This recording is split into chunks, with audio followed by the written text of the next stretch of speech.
গল্পগুলি জেনে নেওয়া যাক। নবম একটি ইংরেজি স্কুলে পড়াশোনা করেন। বর্তমানে এই স্কুলটির নাম স্টিওয়ার্ট স্কুল। এরপর তাকে ভর্তি করা হয় কটকের কলেজিয়েট স্কুলে। সুভাষচন্দ্র ছিলেন অত্যন্ত মেধাবী ছাত্র। প্রথম স্থান অধিকার করেছিলেন তিনি। 1918 সালে কলকাতা বিশ্ববিদ্যালয়ের অধিভুক্ত স্কটিশ চার্চ কলেজ থেকে দর্শনে বিএ পরীক্ষায় উত্তীর্ণ হন এবং তার মেধার পরিচয় রাখেন। এরপর সুভাষচন্দ্র ক্যামব্রিজ বিশ্ববিদ্যালয়ের কেজ উইলিয়াম হলে উচ্চ শিক্ষার্থীতে ভর্তি হন। সিভিল সার্ভিস পরীক্ষায় ভালো নম্বর পেয়ে তিনি প্রায় নিয়োগপত্র পেয়ে যান, কিন্তু বিপ্লব সচেতন দৃষ্টিভঙ্গি নিয়ে সেই নিয়োগ প্রত্যাখ্যান করেন তিনি। এই প্রসঙ্গে তিনি বলেছিলেন, কোন সরকারের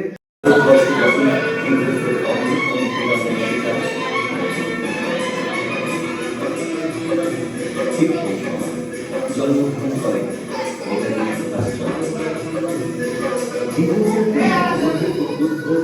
ভারতীয়দের উপর অত্যাচার করে সামাজিক তৎপর হয়ে উঠেছিল।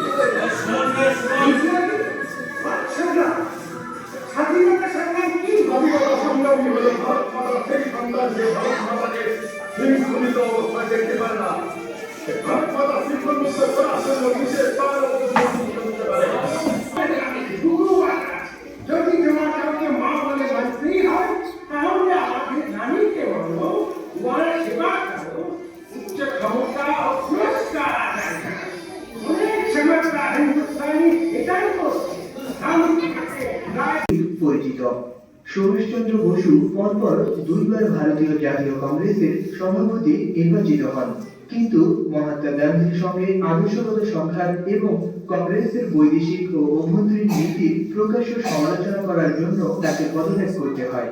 সুভাষচন্দ্র মনে করতেন গান্ধীজির অহিংসার নীতি ভারতের স্বাধীনতা আনার ক্ষেত্রে যথেষ্ট নয়। এই কারণে তিনি সশস্ত্র বিদ্রোহের পক্ষপাতী ছিলেন। সুভাষচন্দ্র ফরওয়ার্ড ব্লক নামে একটি রাজনৈতিক দল প্রতিষ্ঠা করেন। ব্রিটিশ শাসন থেকে ভারতের পূর্ণ স্বাধীনতার দাবি জানাতে থাকেন। ব্রিটিশ কর্তৃপক্ষ তাকে 11 বার কারারুদ্ধ করেছে। গল্পগুলি জেনে নেওয়া যাক। 1897 সালের 23 জানুয়ারি বর্তমান ওড়িশা রাজ্যের কটক শহরে তিনি জন্মগ্রহণ করেন। তিনি ছিলেন কটক প্রবাসী বিশিষ্ট বাঙালি আইনজীবী জাতিনাথ বসু ও প্রভাবতী দেবীর 14 সন্তানের মধ্যে নবম। ষষ্ঠ শ্রেণী পর্যন্ত সুভাষচন্দ্র একটি ইংরেজি স্কুলে পড়াশোনা করেন। বর্তমানে এই স্কুলটির নাম স্টিওয়ার্ট স্কুল। এরপর তাকে ভর্তি করা হয় কটকের কলেজিয়েট স্কুলে। সুভাষচন্দ্র ছিলেন অত্যন্ত মেধাবী ছাত্র। 1911 সালে ম্যাট্রিকুলেশন পরীক্ষায় কলকাতা থেকে প্রথম স্থান অধিকার করেছিলেন তিনি। 1918 সালে কলকাতা বিশ্ববিদ্যালয়ের অধিভুক্ত স্কটিশ চার্চ কলেজ থেকে দর্শনে বিএ পরীক্ষায় উত্তীর্ণ হন এবং তার মেধার পরিচয় রাখেন। এরপর সুভাষচন্দ্র ক্যামব্রিজ বিশ্ববিদ্যালয়ের কেজ উইলিয়াম হলে উচ্চ শিক্ষার্থীতে ভর্তি হন। সিভিল সার্ভিস পরীক্ষায় ভালো নম্বর পেয়ে তিনি প্রায় নিয়োগপত্র পেয়ে যান, কিন্তু বিপ্লব সচেতন দৃষ্টিভঙ্গি নিয়ে সেই নিয়োগ প্রত্যাখ্যান করেন তিনি। এই প্রসঙ্গে তিনি বলেছিলেন, কোন সরকারের সমাপ্তি ঘোষণা করার সর্বশ্রেষ্ঠ পন্থা হলো তা থেকে নিজেকে প্রত্যাহার করে নেয়। এই সময় অমৃতসর হত্যাকাণ্ড, 1919 সালের দমনমূলক রাওলাট আইন ভারতীয় জাতীয়তাবাদীদের বিক্ষুব্ধ করে তুলেছিল।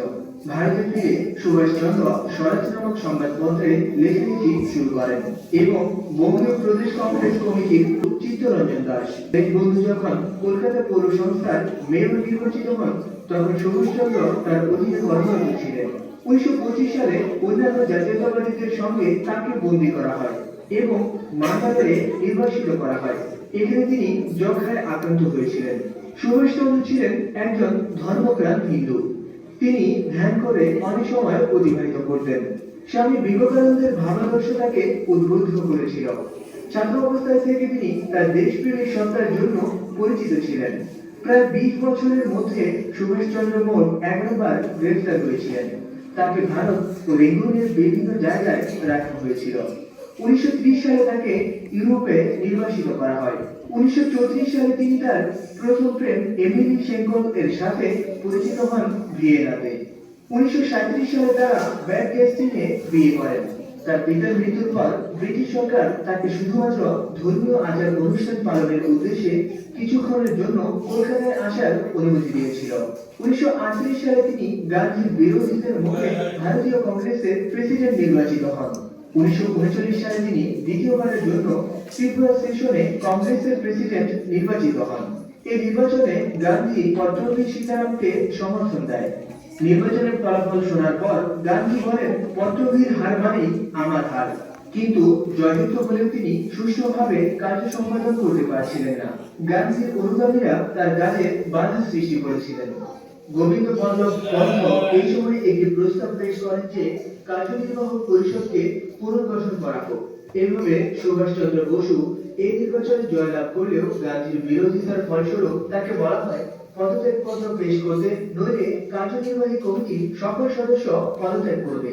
এই কারণে তিনি নিজেই কংগ্রেস থেকে পদত্যাগ করেন এবং অল ইন্ডিয়া ফরওয়ার্ড ব্লক গঠন করেন। 1938 সালে তিনি জাতীয় পরিকল্পনা পরিষদের প্রস্তাবনা দিয়েছিলেন।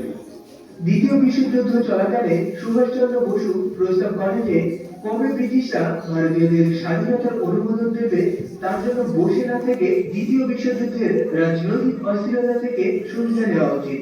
তিনি বিশ্বাস করতেন ভারতবর্ষের স্বাধীনতা নির্ভর করে অন্য দেশের রাজনৈতিক, সামরিক ও কূটনৈতিক সমর্থনের উপর। তাই তিনি ভারতের জন্য একটি সামরিক বাহিনী গড়ে তোলার উদ্যোগ গ্রহণ করেছিলেন। ভারতবর্ষের দ্বিতীয় বিশ্বযুদ্ধে অংশগ্রহণের ব্যাপারে সুভাষচন্দ্র বসু নাখোশ ছিলেন এবং এর বিরোধী ছিলেন।